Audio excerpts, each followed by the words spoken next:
and we are transitioning to our next session. Welcome to the show, Maura Rivera, CMO at Qualified, and Brandee Sanders, CMO at Eprimore. We are for a real treat here. Again, from funnels to agents, the new architecture of marketing. How are you both doing? Hey, Fabulous. Julia. Thanks for having us. Love it. Super excited, Julia. Amazing. Let's get into it. All right. So good morning, everyone. Good afternoon, wherever you might be. And thank you for joining us. I am thrilled to be here again with HSC for this fireside chat with Maura, CMO of Qualified, to explore one of the biggest shifts I think is happening in marketing today, which is the move of agents and funnels. So I feel like if you're playing buzzword bingo, we are going to be slapping it out of the park with agentic today. So prepare your buzzers because you're going to win every prize. I would say we'll start off with, so for decades, the funnel has been the dominant framework for CMOs and CROs and leaders for how we think about guiding buyers, attracting, capturing, nurturing, and converting. But to be honest, funnels were built for a slower, more predictable world, certainly one that is very different from the 2025 into 2026 reality we're in now. Today's buyers don't move in these kind of neat linear shapes anymore. It's a bit of a paper airplane thrown through a room, zipping around wildly. And you toss generative on top of that, and it's even more of a quagmire. So they expect instant engagement, personalized experiences, and seamless handoffs. And that is where the funnels, the traditional funnels, are starting to show those cracks, which we're going to get into. So enter agentic in marketing. Powered by autonomous AI agents, buzzword bingo, here we go. This isn't just a tweak to the funnel, it's a whole new way of thinking. It's a whole new architecture. So instead of, waiting for days for a rep to follow up, which believe me, I experienced just this week. So that's just not, rhetoric. That's real. It still happens. AI agents can qualify, route, engage buyers, and move them across multiple channels, ensuring no lead goes cold and every touch point feels curated and tailored. So today, on that same note, we are going to unpack what this transformation means, how AI-powered agents are rewriting the entire buyer journey, and what it means to be a leader, particularly in C-suite and tech startups, what challenges teams may face in making this shift, and most importantly, what marketing leaders like you or people on your team should prioritize to thrive in this agentic era. So Maura, let's cut straight right at the foundation from the top of the hour or half hour. What is agentic marketing and how does it differ from traditional funnel models we've all been sort of trained and religiously, brought through to follow? Yeah, thanks, Brandee. And you're right. It will be a little bit of buzzword lingo. I think every time you say agents, we put $1 into the jar. So we're going to be very rich by the end of this session. But the whole concept of agentic marketing is, as marketers, we've been following the same inbound funnel for the last probably 15 years, where we're doing all of this stuff to generate leads. The leads that are at the top of the funnel, we stick them into kind of rules-based nurture. The leads that are sales ready, MQLs, marketing qualified leads, we hand them off to a human sales rep, and then we expect pipeline to come out the other end.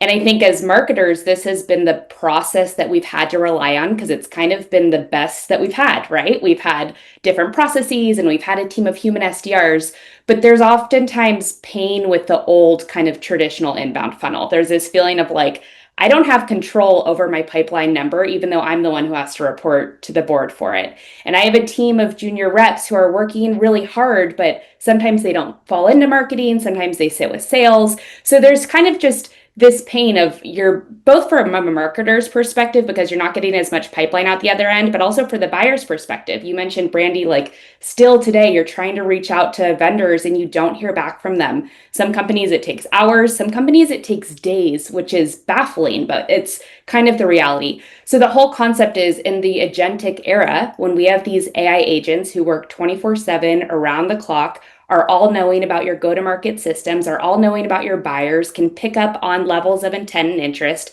How can you use an agent to generate more pipeline for you? How can you use an agent to work all of your leads all the time, 24/7, intelligently nurture them, convert them when the time is perfect, and give you as a marketer more pipeline out the other end? So agentic marketing is using agents to generate pipeline. And AI SDR agents are kind of the main catalyst for that, I would say. But there are a lot of other agents that marketers are using within their whole go-to-market motion to really embrace this movement.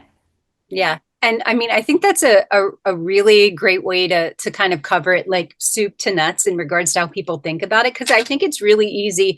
And anyone who's watching this, especially since it's an agentic and AI summit again with HSE, Yes. it's going to be like drowning in the lingo and the hyperbole. And sometimes there are hype cycles. We are all guilty of it, where we're just like, it's crypto, crypto, crypto, or Web3, Web3. And so people go really crazy on the hype. But what's really interesting is like traditional marketing funnels, you know, they're failing in today's environment. And it's pretty easy to see that. You can see SEO being flummoxed by GEO and generative search. You can see like, you know, traditional funnels having these lag times and latency. So like when we think about, I guess, AI powered agents transforming the buyer journey across marketing and sales, right off the bat, in your opinion, when you're thinking about both that and defining stages, what does that look like to you in regards to like pure operational excellence, the best manners that we've seen, realistic use cases that are going to be something people can think about applying into their instance?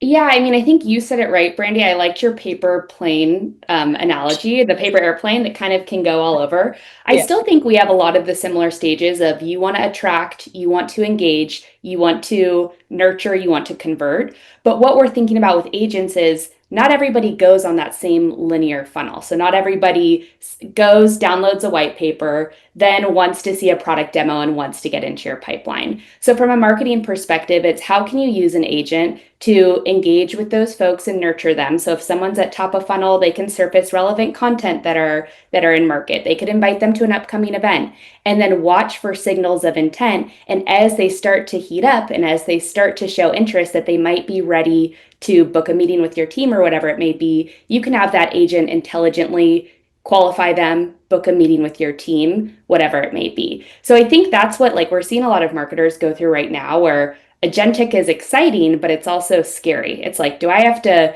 change my entire funnel? Do I have to displace my entire team? I don't think that's how you get started. What we're seeing a lot of our customers do is they say, okay, I'm generating all these leads every month. Let me see all the leads that I don't have a human working because I don't have the human capacity. And can I use an agent to try and nurture those folks and intelligently send them some great content? And then let me look at all of the leads that are sales ready. And maybe I can have an agent at first interact with the folks on the weekend or at night if they come inbound and you don't have human capacity to work them. So use an agent to kind of fill the coverage gaps. So I think it's less about like throwing away the old funnel and it's more about looking at what you're doing from a marketing perspective and saying where can I use an agent to engage folks when I don't usually have the capacity to do it. And Yeah. once you get comfortable with having an agent on your team, we have a ton of customers who have said I now like don't have an inbound SDR team. I just use an agent to engage those folks. And they've redeployed those inbound resources to go outbound or they promote them to an AE. Um, Yes, at, yes. I was going to at, say it's that there's a path there, right? So it's there not is. like bang, SDR gone forever. Oh my gosh, how do I No. get AE? It's there's an augmentation versus direct replacement, which I think is great to call out. Totally. And I think that like it's what's best for your company. So for us, we used to have 10 inbound SDRs. Now I just use an AI SDR agent who's working all of our inbound buyers from event follow-up to folks who come to our website. But it's all about like getting there at the pace that works best for you. And we talk about it a lot like old jobs that have gone away. There, you know, we talk about lamplighters or data entry analysts who used to Yeah. like pick up the things coming through the fax machine. Like those jobs might not have been jobs that folks were dying to do anyways, and it will open new doors for them to maybe get promoted or to go outbound or do something else. But when we look at the inbound funnel, we're like, that's ripe for an agent to kind of take Mhm. over that workflow, and then you can crawl, walk, run your way to it as you feel comfortable as a business. Yeah. And I think it's, and again, I feel like I can testify that for this literally this week. And by the way, guys, this isn't just some like sub series A seed round person I was getting demo requests to. It's a big logo, two big logos, actually. Yeah. Everyone on this call would know. And I know their ICP and I am their ICP. I have yet to hear back. And that was requested on Monday. So I'm just letting you know, like, this is all very real. It's not Yeah. just And like, it's Thursday. yeah, Like yeah, that's exactly. So it's either it's speed to lead. So if they're not answering me, guess what? I'm going to the quadrant. I'm going to G2. I'm going to yep. generative, and I'm like, who are their top three competitors? And going and getting the demos and wrapping the deal. So speed to lead is actually, I think, a great transition here. So like, when we think about speed to lead and we're thinking about kind of like this new exploration of like AI, SDR, agentic in the marketing funnel, how would you say speed to lead impacts pipeline generation in this adjusted agentic model if we're thinking about buyer intent, high, low, et cetera? Yeah, I mean, speed to lead has always been paramount. Like, Brandee, we've been talking about it for the last decade. It's always been important. But now I feel like businesses don't have an excuse to not be speedy for their leads. Like, you can't use excuses anymore. There are stats out there, 78% of buyers will go to the vendor who responds to them first. So shame on those vendors who you reached out to on Monday and they haven't replied to you and you meet their ICP because you're going to move on. I think a few years ago it was acceptable. You would wait, you would like go to other priorities.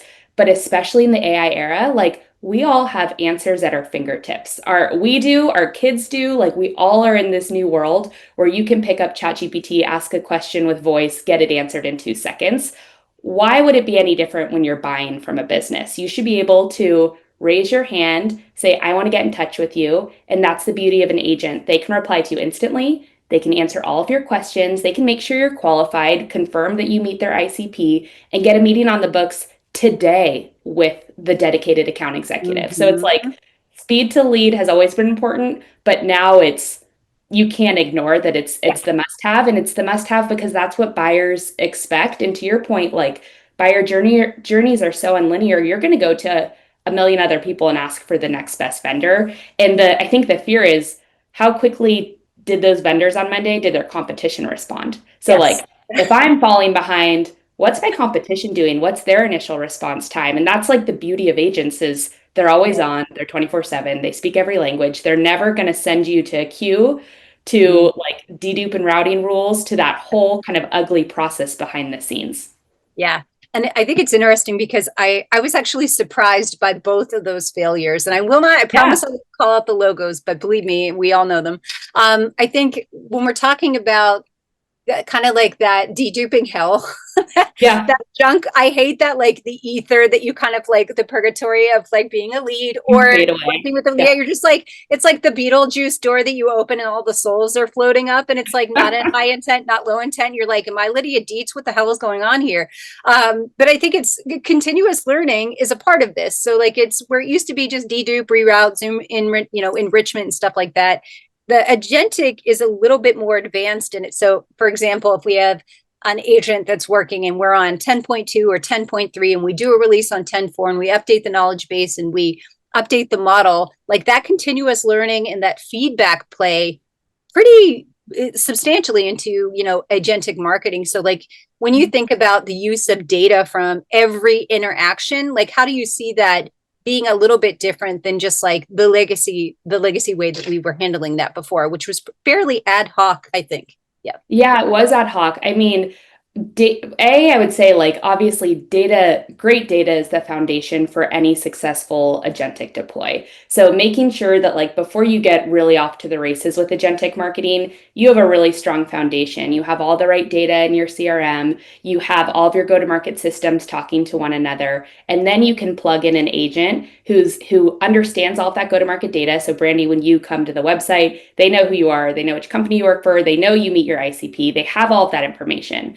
But then the beauty of an agent is they're always watching and they're learning and they're getting smarter. So they might know, okay, Brandee left the site. She went over to G2 and she's starting to research our category. Her research intent is ticking up. I have a great idea, which is I'm going to follow up with her and send her this white paper about why we're number one on G2 to really help let her know that we're the best. Then they might watch that you click through that email. Then the agent might watch that you come back to the site and they'll be there to convert you. So agents are all knowing, they're always watching, and they're evolving their strategy, or they should be evolving their strategy based on what you're doing because no two buyers are alike. And that bespoke experience an agent would serve to you as a buyer with the marketing funnel is going to be totally different than the experience they would serve to Julia and to somebody else who is going through research mode. So agents are always watching and evolving. And then I think one thing to note is like they're as good as the data that they're built on. They're also as good as the content that you feed them. So I feel like as marketers, we've all felt that pain sometimes of getting your sellers to understand what offers are in market. Hey guys, we have this new event coming up. We have this new white paper we just dropped. We have I feel like you're always screaming into a void a little bit. Like we're doing all this stuff. Please Like use it. wrangling toddlers. It's like wrangling. Yeah, I'm it going is. to say that as a former CRO. It's It like you're is. screaming across the Yeah. high school cafeteria. There is a webinar. There is a Yes. paper. Don't forget to integrate it into your outbound or into what you're Yes. doing. High intent is happening. Yeah, Yes. And part of it is like it's not their fault. We're hitting them from every angle with every like angle. all the we have new campaigns, we have this, we have that. So going back to just like how agents are always learning and evolving, you give them that foundation layer. You make sure they have access to all of your content and they can do real-time scraping of your website. So they know every new event landing page that's going up. They know every new ebook that's dropping. They have all of that data, and then they can watch your behavior and really form this bespoke buying experience for you.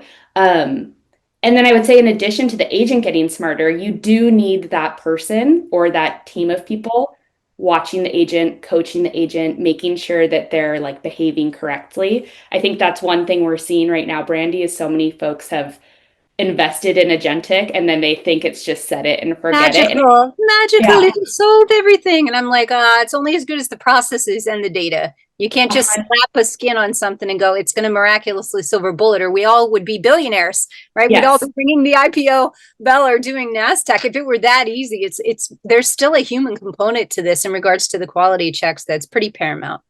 100%. I think that's paramount. And like, that's our challenge right now is how do we operationalize these agents to make sure that they're firing on all cylinders and Yeah. marketing can be in control of that process, which is exciting. I would hope it would be. Yeah. I don't know that I want to put it in anyone else's hands yet, because I know we're pretty good at mother henning.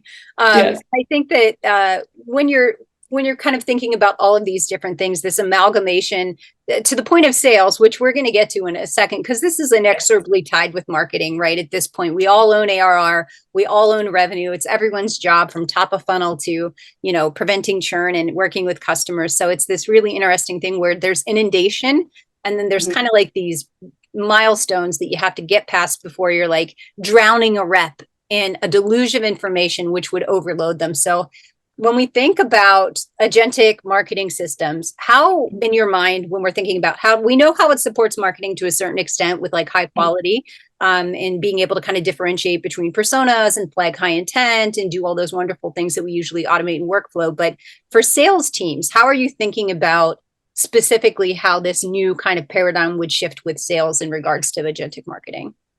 Yeah, I mean, like the way I see it is there's the world of inbound and outbound. So marketing can bring on an agent to manage that whole inbound funnel, which we've talked about. You also could bring on agents to help you with your outbound funnel, to help you with prospecting, with contact enrichment, whatever it may be, either as a standalone or a co-pilot. Like we use a lot of co-pilot technology to do all the research on our buyers and then to arm our outbound reps with that information so they can do personalized outreach and get them, just expand their hit rate of how they can book meetings with those folks.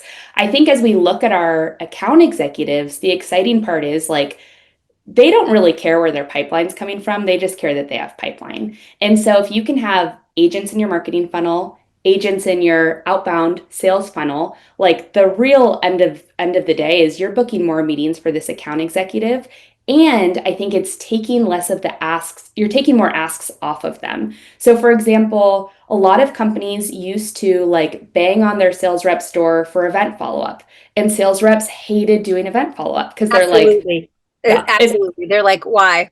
yeah, Please don't make me do yeah, it. It's awful. It's yeah. like They're trying to like, go to the dentist. Yeah, they don't want yeah, to do it. go to the dentist, don't waste my time. So like as we Yeah. look at the relationship between sales and marketing, marketing was always nagging on sales. We worked this booth, we did this session, we got these leads, please go follow up with Whoever them. went to Vegas. Yeah. Yeah, we exactly we flew everyone to Vegas. And then sellers would be like, don't waste my time. I don't know if there's going to be gold in that list. Mm. Now we can say, hey, don't worry about it. We're going to use an agent to follow up with all those folks and try and find gold in that list. And we're going to like take that burden off of you. So I think as we think about marketing and sales, agents are helping bring these teams closer together because there's less tension of like, what are you doing for me? What am I doing for you? You can have an agent do the work. And ultimately, like, nobody really cares who an agent reports up into, right? We talk about SDRs, do they fall into sales or marketing?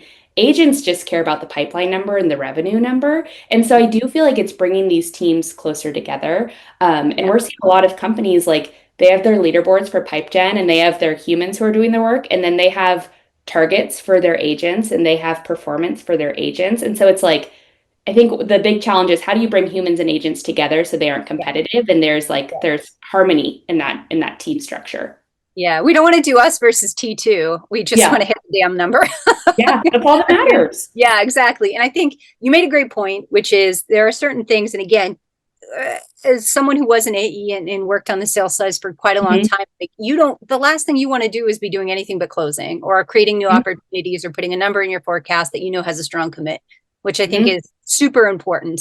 And marketing, of course, like we don't want to be the nagging wife, like, hey, honey, did you remember to do this? Did you remember to do that? I think if we're freeing them up from repetitive tasks, that in Mhm. and of itself is like a boon. And when you get, say, you're like launching some kind of agentic pilot, 30, 60, 90 into that pilot, the proof shows up on those boards, like where you're like, Yep. oh, it's quality versus quantity. It's, high impact, low effort coming from this thing that is way more than just like automations or like workflows. It's truly learning and kind of giving this like thing that's taking all that work off a rep's plate so they can focus on the things that really matter, which is closing business and growing partnerships and relationally selling and deepening those customer relationships as well, which is great.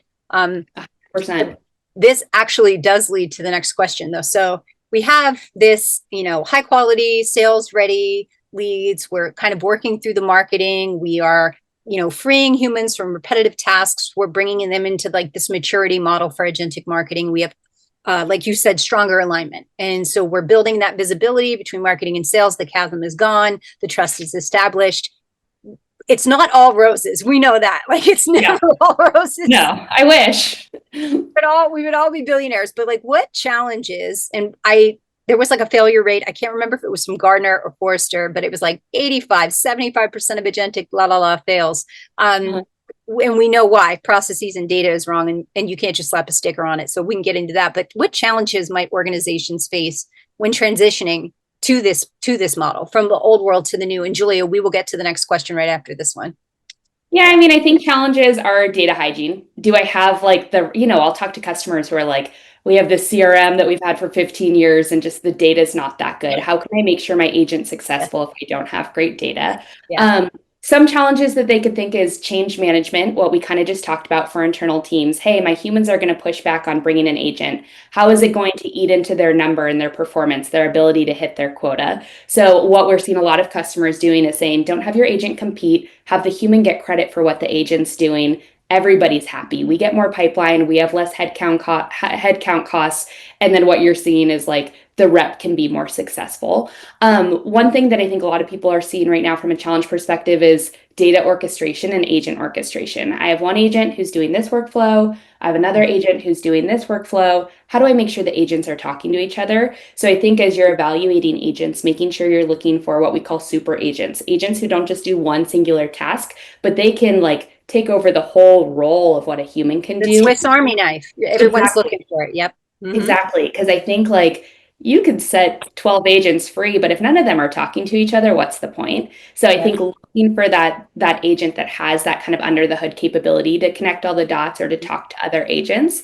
And then I think just like it's really shifting the team mindset. I was talking with Lisa Adams, who's a great kind of AI spokesperson last week, and she said the problem isn't the AI, the problem is the people using the AI. Like there's pushback on adopting it. There isn't not everybody's aligned on the tools you're investing in. So I think it's just a mindset shift to say, Yep. hey humans, this is your superpower. This is your new teammate. They're going to help you be better. And so how do you kind of encourage your team to embrace that mindset and shift that mindset? Because there can be pushback. So data hygiene, making sure like change management is in place, and just a mindset shift to be like, this is the future. Let's embrace it and let's see what we can do with our number. It's so funny because this kind of reminds me, it's fear, and justly so, because I think AI and robotics and all of these like high tech things come with a certain amount of like cinema Yeah. mindset, where you're like, worst case scenario, it's we tell them to do strawberries and they decimate the earth to make as many strawberries as possible, right? But there's like this mindset, and it reminds me a little bit when I was at Blackline when RPA came out, and so you Mhm. had a lot of CPAs and a lot of CFOs who were like, it sounds like replacement, and it's like, nope. Like, there's no way you can do transaction matching and account reconciliation for billions. Think of like Nike, Under Armour, PepsiCo, Global through Mhm. Excel sheets anymore. Like, it has to be RPA. And so there were entire campaigns around eliminating some of that fear that really landed and expanded us as an organization, and like eradicating that fear with proof points and money is talking, right? And the rest can take a hike, I think is super important. So it's all tied together.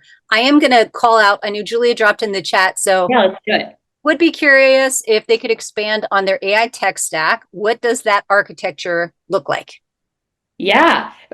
For me specifically, or for I would what? say for you, because Oh I yeah. think it's a variable by organization depending upon Yeah. maturity and budget and the size of the org, but I would love to hear yours. Yeah, of course. Like so for our tech stack from a marketing perspective, we use Salesforce CRM.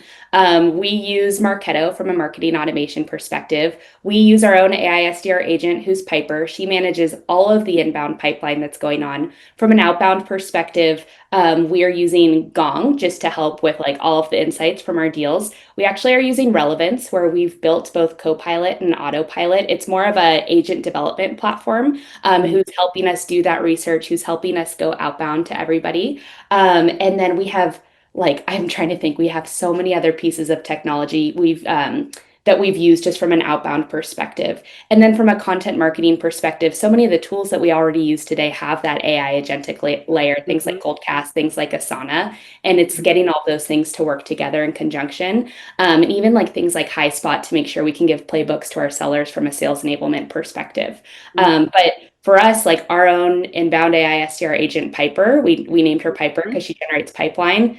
She's my dream SDR. She works for me. She works all of the leads. She actually works for a guy on my team who manages her and coaches her.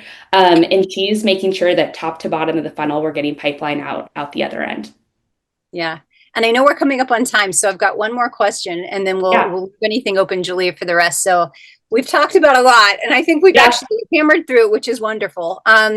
But when we think about like all of this is great, it can be overwhelming for marketers, it can definitely be overwhelming for leaders who now have the shortest tenure periods ever. Take I one know it's a revolving door. everybody look at LinkedIn, like, ooh, it's not great. But when we think about prioritization, like you can't eat the whole piece of cheesecake. It starts with one bite. So like when we think about prioritization, like small to large, starting with the smallest thing, what do you think marketing teams or marketing leaders or people who are leading these initiatives or are suddenly responsible for making AI happen at their org, like what do you think they should prioritize starting from the beginning in order to like succeed at these early stage agentic AI driven initiatives? Yeah, I would say like look at the numbers you're responsible for and think how agents can fit into them. So we could do all of the cool stuff we can do in the world to chop up content or to write blog posts faster. And that's cool, but look at what you report to the board. Is it a pipeline number? Is it a revenue number? And then say, how can I use an agent to help me move those things forward? So that's why like the perfect use case to get started. And I don't want this to be a pitch, but we talk about use an AI SDR agent to work all of your leads who are currently getting sent to nurture and aren't getting the love that they deserve. Or if you have high intent buyers who are coming inbound and it's taking 3 days, Brandee, for you to hear back from them, use an agent to get to those folks quickly. So that's why I think like looking at your pipeline funnel is the perfect place to plug in a pipeline agent before you go and run off and invest in a bunch of tech, but then you can't report on the ROI to the board. So start with something that will give you results and then you can do the fun stuff after that. Yeah, it's like that proof pilot. I feel like it's your first quarter proof pilot, and then it gives you permission to ask for more. I am, Julia, if we have time, there's one more question in the box here, and I'm going to knock this one out because this one gets me right in my gears.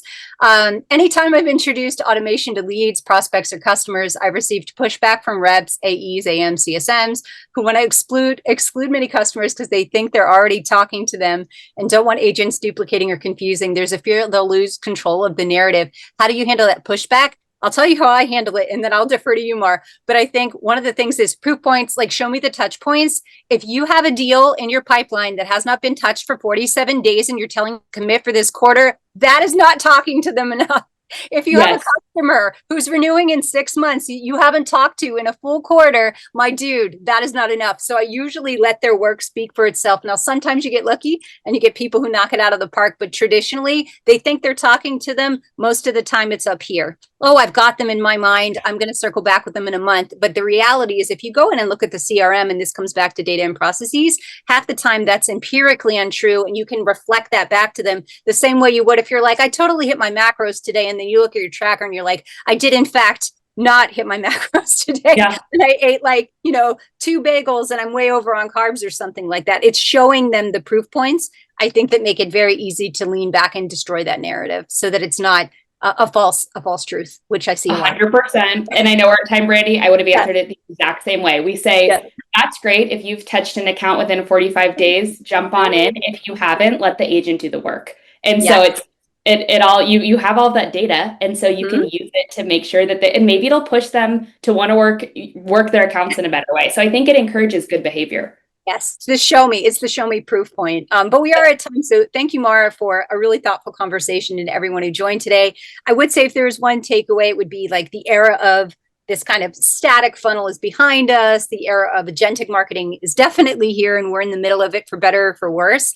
And that by embracing these AI powered systems and agents, we're not just making processes faster, we're really reshaping the entire buyer journey for the betterment of our customers and to something smarter, more seamless, and more human at the end of the day. So the organizations that lean into that shift early will be the ones setting the pace for the future of marketing and sales. So it's been an absolute pleasure.